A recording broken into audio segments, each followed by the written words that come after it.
akan belajar Islam bersanad. Ya Allah yassir lana.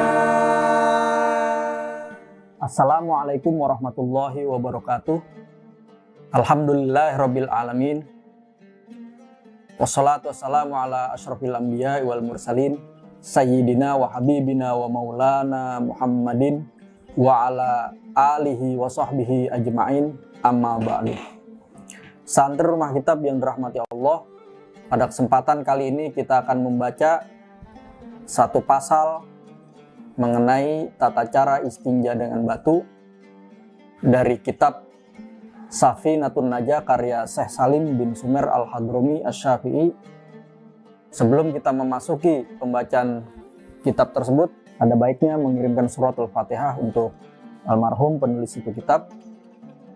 Al-Fatihah ila muallifi hadzal kitab usulihi wa furu'i syai'un lillahi wa lahul Fatihah. A'udzu billahi minasyaitonir rajim. Bismillahirrahmanirrahim. Alhamdulillahirabbil alamin. Ar-Rahmanir Rahim Maliki Yaumiddin. Iyyaka na'budu wa iyyaka nasta'in. Ihdinas siratal mustaqim. Siratal ladzina an'amta 'alaihim ghairil maghdubi 'alaihim waladdallin. Amin. Qala al-mu'allif rahimahullahu taala wa daman naf'a bihi wa bi barakati ulumihi wa bikum fid dharain. Amin. Qala. Faslun. Ini satu pasal. Syurutu ajza'il hajari samaniyatun. Jadi tata cara atau syarat-syarat beristinja dengan batu itu ada 8. Menurut cara mazhab Syafi'i ada 8 ketentuan atau syarat beristinja dengan batu. Nah, beristinja dengan batu ini adalah semacam bersuci yang hanya sifatnya meringankan. Bukan menghilangkan najis, tapi hanya meringankan najis. Jadi dapat dimaklumi dengan bersuci dengan batu tersebut. Jadi bersuci dengan batu tidak seperti bersuci dengan air yang bersifat muzil. Muzil itu menghilangkan najis secara total, katakan begitu. Adapun beristinja dengan batu sifatnya adalah mukhafif. Hanya meringankan, mengurangi sedapat mungkin najis yang ada. Nah, ulama mazhab Syafi'i, Syekh Salim bin Sumer ini di dalam kitab Safinatun Najah ini memberikan pengantar beberapa catatan terkait syarat-syarat beristinja dengan batu. Perlu diketahui, beristinja ini ada ketentuan, ada syarat yang hanya kalau misalnya seseorang hanya bersuci dengan batu.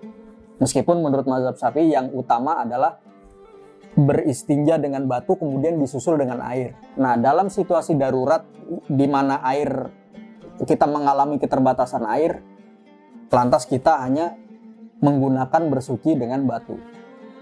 Tentu saja batu ini dapat diganti dengan barang-barang kasat yang lain yang ghairu muhtaram.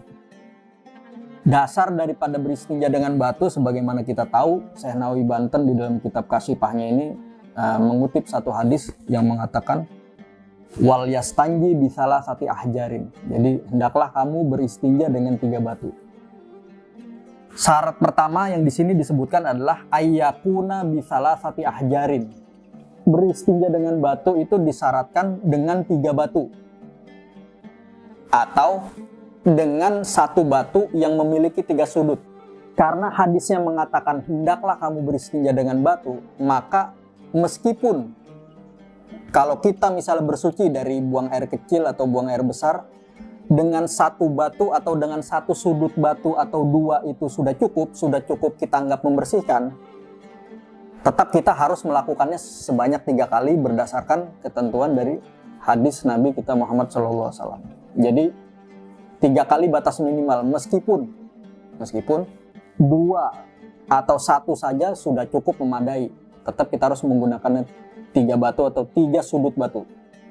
Bagaimana kalau misalnya 3 ini juga belum cukup memadai untuk dianggap bersih gitu di tempat mahala itu, di tempat keluarnya najis itu? Ya maka harus ditambah. Sapuan batunya itu harus ditambah atau sudut batunya itu kita menggunakan sudut batu yang belum terpakai. Jadi itu ketentuan pertama atau syarat pertama, ayyakuna bisalasati ahjarin. Syarat kedua adalah wa ayyanqiyal mahalla, bahwa batu itu harus betul-betul membersihkan tempat keluarnya najis. Jadi kalau kita buang air kecil atau buang air besar, itu batu itu memang dapat membersihkan tempat keluarnya najis tersebut. Ini syarat yang harus dipenuhi. Berikutnya adalah wa alla yajifan najasu atau wa alla yajifan najisu. Beristinja dengan batu itu disyaratkan najisnya itu jangan keburu kering. Jadi memang dia ketika najisnya itu keluar saat masih basah, kemudian disusul segera dengan batu itu. Jadi jangan keburu kering, karena kalau sudah kering itu batu atau barang kasar atau barang kasat lainnya dianggap oleh fuqaha tidak bisa membersihkan tempat yang terkena najis. Berikutnya adalah walayan takila. Walayan takila itu jangan berpindah. Jadi kalau misalnya najisnya ini sudah mengenai tempat keluarnya najis tersebut, di baik buang air kecil maupun buang air besar, dia jangan berpindah lagi najis itu. Kalau najisnya sudah berpindah, itu dianggap tidak memenuhi syarat, dianggap tidak memenuhi syarat. Berikutnya lagi adalah syarat berikutnya walayat ro'a alaihi akhoru ay najasun akhor. Jadi syarat beristinja dengan batu ketika tempat keluarnya najis ini terkena najis, maka di tempat najis itu, di mana dia terkena najis itu, jangan kedatangan benda lain, baik yang najis maupun yang suci. Baik yang najis maupun yang suci. Misalnya kecipratan air atau apapun lah kena. Nah itu batal syarat itu, berarti kekurangan syarat. Artinya beristinja dengan batu dianggap tidak memadai, harus menggunakan air. Nah ini berikutnya adalah syarat berikutnya wala yujawiza sofhatahu wa hasyafatahu. Beristinja dengan batu itu syarat yang diharuskan oleh mazhab Syafi'i itu najis yang keluar tidak boleh melewati sofhah. Sofhah itu lingkaran anus, kalau buang air besar lingkaran anus itu yang terkena najis. Kalau najisnya keluar melewati itu, kena yang lain-lain, itu udah dianggap batu itu tidak memadai untuk bersuci, tapi harus menggunakan air.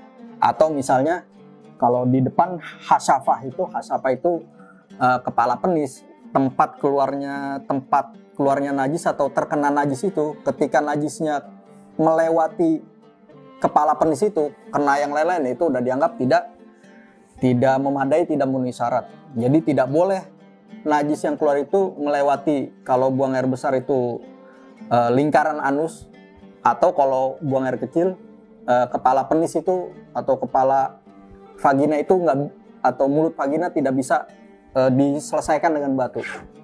Adapun syarat berikutnya adalah ini yang ketujuh, la yusibahu maun. Tidak boleh terkena air.